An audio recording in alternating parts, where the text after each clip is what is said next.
Hi hello నమస్తే welcome to my channel. ఈ channel కొత్తగా చూస్తున్నట్టయితే ముందుగా సబ్స్క్రైబ్ చేసుకోండి. అలాగే నేను చెప్పే వీడియోస్ మాత్రం అందరికీ స్టేట్ చేయండి బై.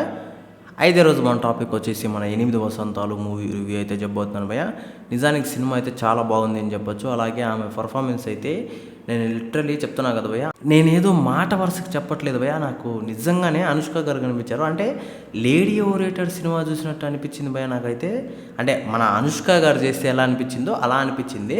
ఎప్పుడు కూడా ఏ హీరోయిన్ అన్నా చేయనే కానీ మనకు అంతలా అనిపించదు, కానీ ఒక్క అనుష్క గారు చేస్తే మాత్రం ఆ సినిమాకి ఎంతలా ప్లస్ అంటే అసలు హీరో చేసినంతేనే చెప్పొచ్చు. అలాంటిది ఆమె తర్వాత నాకు తెలిసినంతవరకు ఈమె క్యారెక్టర్ కానీ ఈ సినిమాలో చేసిన పర్ఫార్మెన్స్ కానీ నాకు అంతలా అనిపించింది భయ. నిజంగా లిటరల్లీ చాలా అద్భుతంగా అనిపించింది. దీనికి బ్యాక్గ్రౌండ్ మ్యూజిక్ ఒక్కటి మాత్రం పర్ఫెక్ట్ అని చెప్పొచ్చు. అసలు నేను ఏదో అనుకున్నా కానీ చిన్న సినిమానే కదా, ఎందుకు ఇంతలా అసలు ఈ సినిమా చూడాలనుకున్నాను అంటే ఖచ్చితంగా బ్యాక్గ్రౌండ్ మ్యూజిక్ అని చెప్పొచ్చు భయ. వాళ్ళు ఇచ్చే పర్ఫార్మెన్స్కి ఒక రేంజ్లో అయితే ఆ బ్యాక్గ్రౌండ్ మ్యూజిక్ కూడా ఇచ్చారని చెప్పొచ్చు. ఇంకోటి వచ్చేసి పర్టికులర్గా నాకు ఒక్కటే అనిపించింది భయ్య, సినిమాలో నేను చాలా ఎమోషనల్ అయ్యానని చెప్పొచ్చు భయ్య. ఆమె క్యారెక్టర్ చూసి చాలా అద్భుతంగా అనిపిస్తుంది. అలాగే ప్రతి ఒక్కరి క్యారెక్టరు చాలా మనకు ఎలా అంటే మన పక్కన జరుగుతున్న మాదిరి అయితే చూపించారు. చాలా అద్భుతంగా ఉంది. ఇంటర్వెల్ అయితే నాకు ఒక రేంజ్ అనిపించింది, కానీ క్లైమాక్స్ అయితే అంత లేదు భయ్య.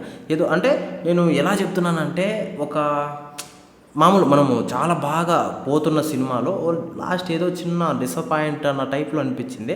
ఆ ఒక్కటి కన్నా లేకపోతే సినిమా ఇంకా వేరే రేంజ్లో ఉండేదేమో భయ్య. నేను చెప్తున్నా కదా భయ్య, కుబేరా సినిమాకి ఈక్వల్గా వచ్చే సినిమా అంటే అదే నేను చెప్తున్నాను భయ్య. అంటే నేను అంత ఈక్వల్గా అంటే దాని ఇది అని కాదు, కాకపోతే అంత సత్తా ఉంది భయ్య ఆ సినిమాలో. కాకపోతే చాలామంది చిన్న సినిమానే అని చెప్పేసి చాలామంది అయితే చూడట్లేదు.